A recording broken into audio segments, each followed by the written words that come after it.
Assalamualaikum semuanya, tetap di podcast Setengah Sayap, masih dengan gue Milda. Kali ini gue mengundang narasumber seorang perempuan. Siapa dia? Tanya aja. Anjir, gue pengen ketawa.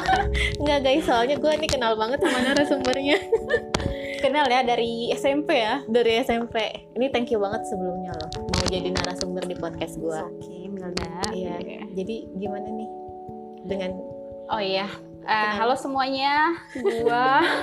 Gue harus nyebutin nama gue nih. terserah Iya. bebas, lu mau di samarin juga oke lah, terserah.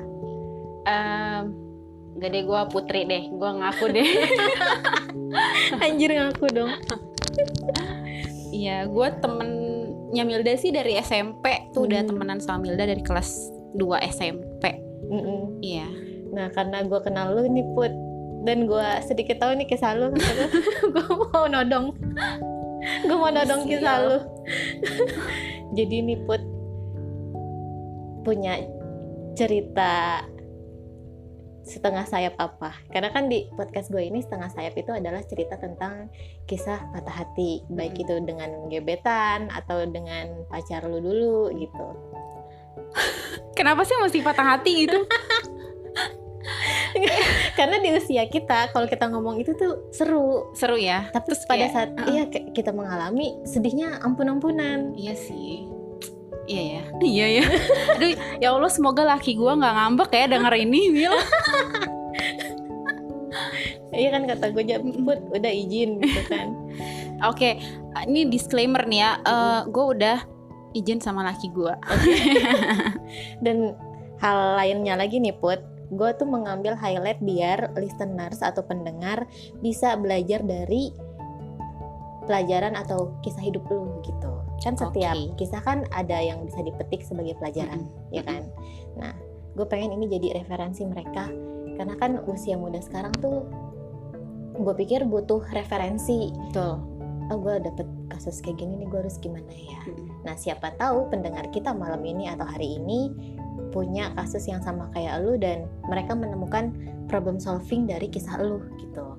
Oke, semoga bermanfaat ya nih buat para pendengar yang budiman. Semoga kalian bisa mengambil hikmah. Amin Ya. amin. Jadi lu tau lah. Jadi tuh dulu pas gue SMA ya, Mil. Gue SMA tuh dulu gue punya pacar yang pokoknya dulu gue bucin banget deh. Gue tuh pacaran sama dia itu 8 tahun, Mil. Nah, 8 tahun pokoknya kita tuh yang kayak gimana ya, ya ada ups and downs-nya sih pastinya di hubungan itu.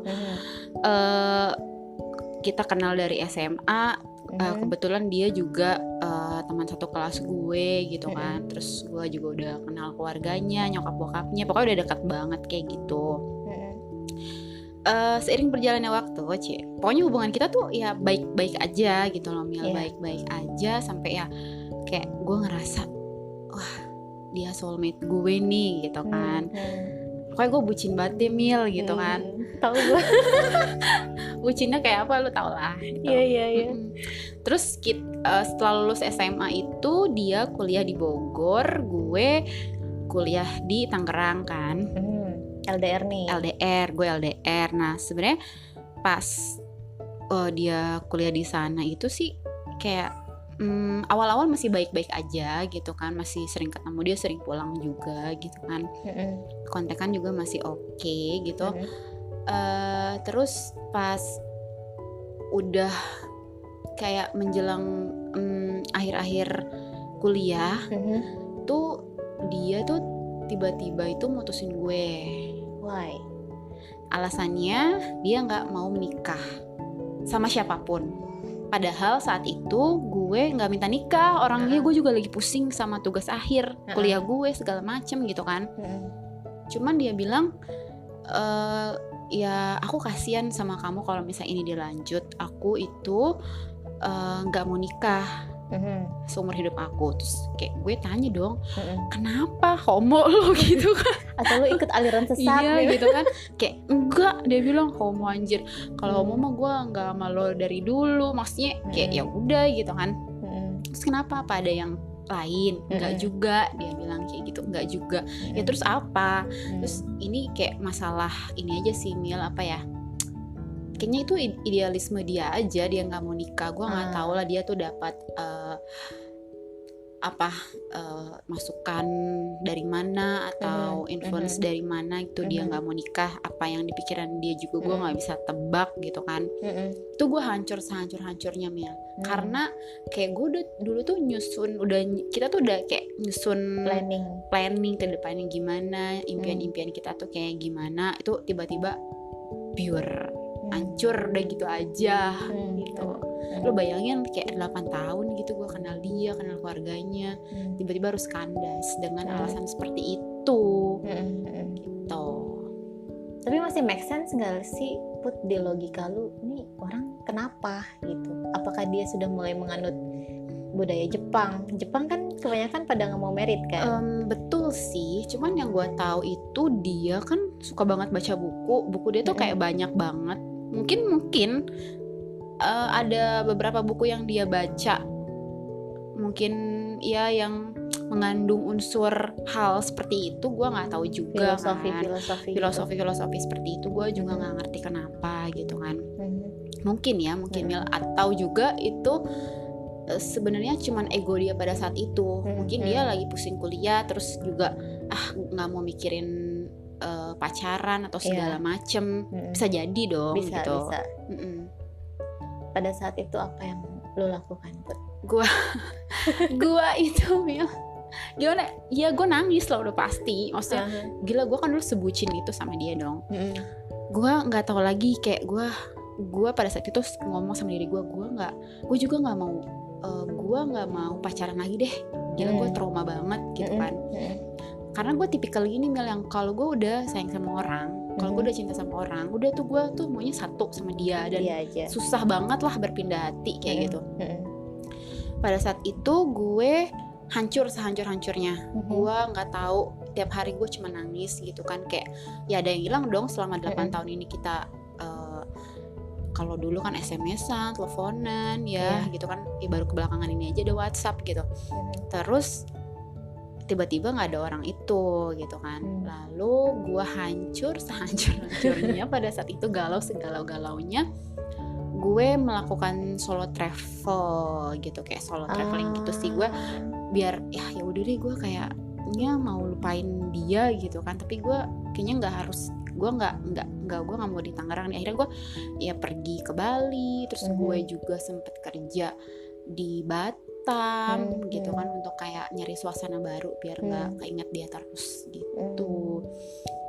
Gitulah Mil. Terus gue nyari banyak ini juga pelarian. Dan tapi itu kayak aduh. Pelariannya apa nih? Seseorang atau hobi atau seseorang. Oke. Jadi gue kayak aduh, gue tuh udah kayak cabai-cabean. Jadi pas putus sama dia kayak gue sama yang ini nih nyoba, tapi nggak cocok nih gitu. Sama ini nih, aduh nggak cocok. Sama itu nih nggak cocok gitu. Jadi lu lebih menyibukkan diri ya dengan solo traveling. Iya betul. Terus juga kerja, membuka hati dengan yang lain, biarpun banyak nggak cocoknya ya. Iya betul. Selama lu melakukan hal seperti itu, ada kabar nggak dari dia? Sempet ada kabar gitu. Kayak gue ngabarin nyokap gue sakit. Terus dia cuman kayak cuman kayak ya udah basa-basi, ya udah cepet sembuh bla bla. Tapi dia juga nggak jengukin nyokap gue kayak gitu kan. Terus juga pas gue putus waktu itu, nyokapnya sempat telepon gue, kayak nyokapnya tuh minta maaf ke gue gitu. Jadi dia juga ngomong sama nyokap bokapnya kalau dia putusin gue gitu kan. Terus nyokapnya telepon gue minta maaf gitu ke gue gitu. Terus ya udah mau gimana gitu kan. Akhirnya at the end tuh gue menyadari kalau misalkan di satu hubungan, kalau yang satunya udah nggak mau, kita tuh nggak bisa maksa Mil. Itu nggak akan works ya. Ibaratnya gimana ya motor deh gitu, yang satu bannya bocor gitu, satu doang gimana, lo terseok-seok dong, dan nggak bisa dipaksain, yang ada ban lo pecah, rusak motor lo. Akhirnya ya udah gue let go aja lah. Let it go aja gitu ya. Oke, ini agak aneh sih maksudnya menurut gue, karena masih nggak kebayang gitu kok bisa alasannya seperti itu. Untuk waktu yang lama setelah lu putus, ada mendengar nggak dia, oh ternyata dia punya pacar? Gue sih dulu banget gitu pas sempat kepo-kepoin gitu. Enggak sih, dia kayaknya belum punya cewek, dan gue juga kayak dengar kabar dari selentingan temen gitu, kayaknya belum punya juga gitu. Ya udah gitu, gue juga nggak tahu sih kenapa. Sampai saat ini nggak tahu. Sampai saat ini gue nggak tahu dia kenapa, dan gue nggak tahu kabarnya saat ini juga dia gimana gitu. Gue jadi mau ada pertanyaan ke lo nih Put. Lebih sakit hati mana? Diselingkuhin atau kasus kayak yang lo kayak gini? Gimana ya?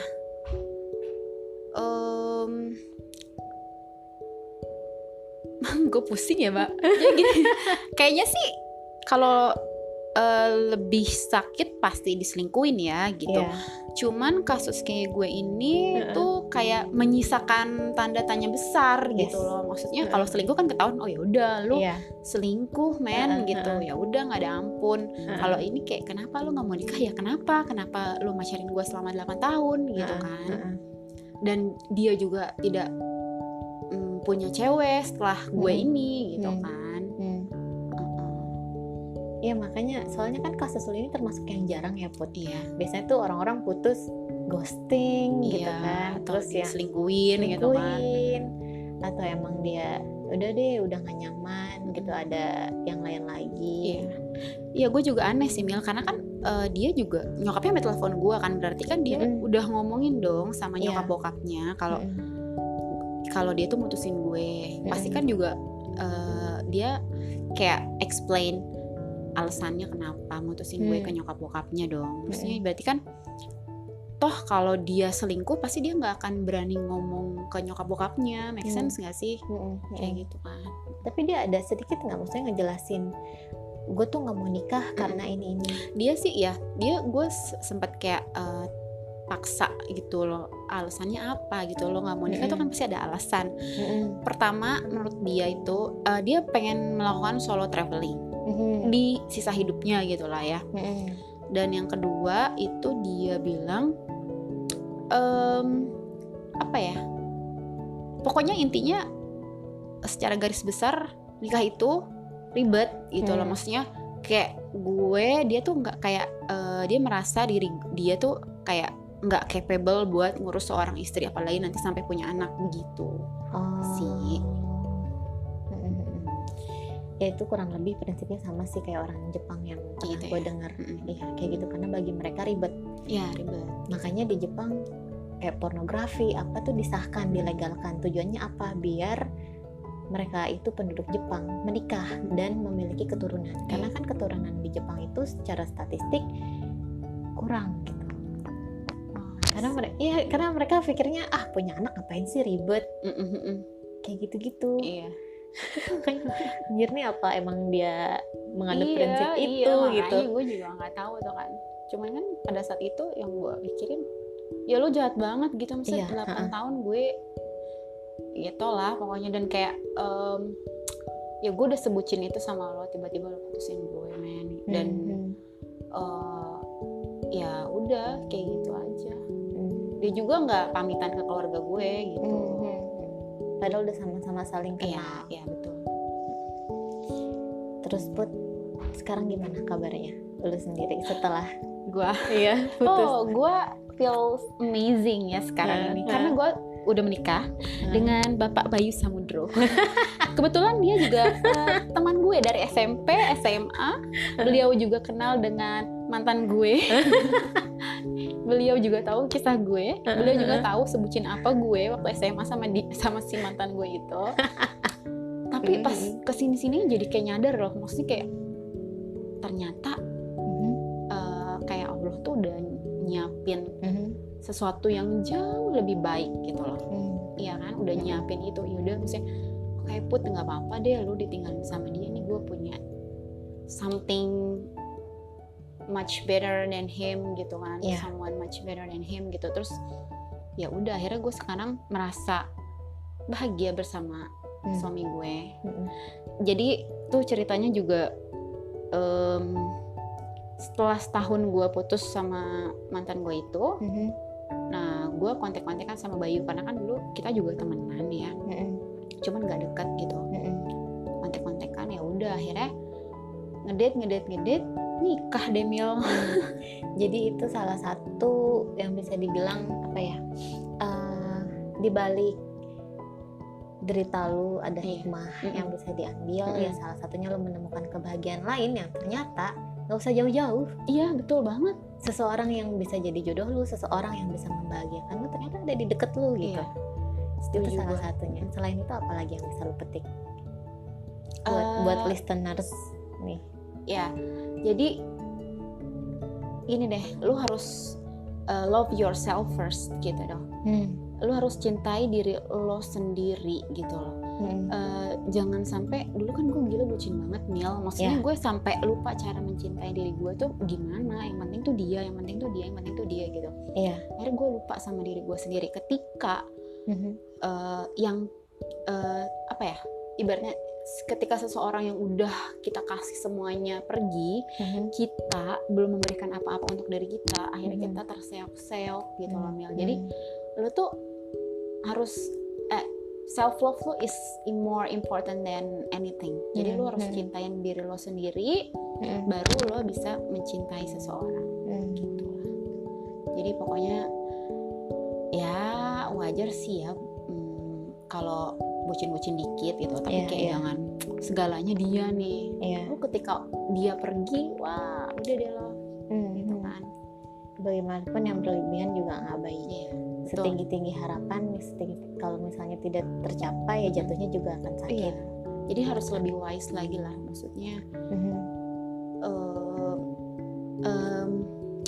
mencintai dengan apa ya, berkesadaran gitu loh. Kayak iya kan duluan kayak aduh nggak deh gitu, kayak jadi dipikir-pikir jadi toxic. Jadi toxic relationship ya jatuhnya. Ya udah deh, sekarang kayak gue sama Bayu jadi hubungannya jadi kayak kesininya gue belajar lebih sehat, gimana sih lebih sehat di hubungan itu gitu kan. Mendukung satu sama lain, mendukung hobi satu sama lain, berkembang bersama gitu. Oke, itu dia guys. Jadi buat kalian yang sekarang ada di posisi seperti Putri, bisa dicontoh atau sebagai referensi harus bagaimana. Itu dia, love yourself. Itu gue suka sih kata-katanya. Love yourself because it's more important than anything. Pokoknya jangan bucin-bucin banget ya, aduh itu mah. Maksudnya jadi kan tiap hari nangis, tiap hari kepikiran segala macem. Ya udah, jadi lo harus mencintai diri lo. Oke deh. Jadi itu dia guys.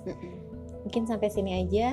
Nanti next time kalau dia Puput ada cerita lagi boleh gue. Jangan dong, ini yang terakhir kali. Ceritanya yang bahagia-bahagia dong. Oh iya. Oke deh, sampai ketemu di podcast gue selanjutnya masih dengan Setengah Sayap. Wassalamualaikum warahmatullahi wabarakatuh. Bye.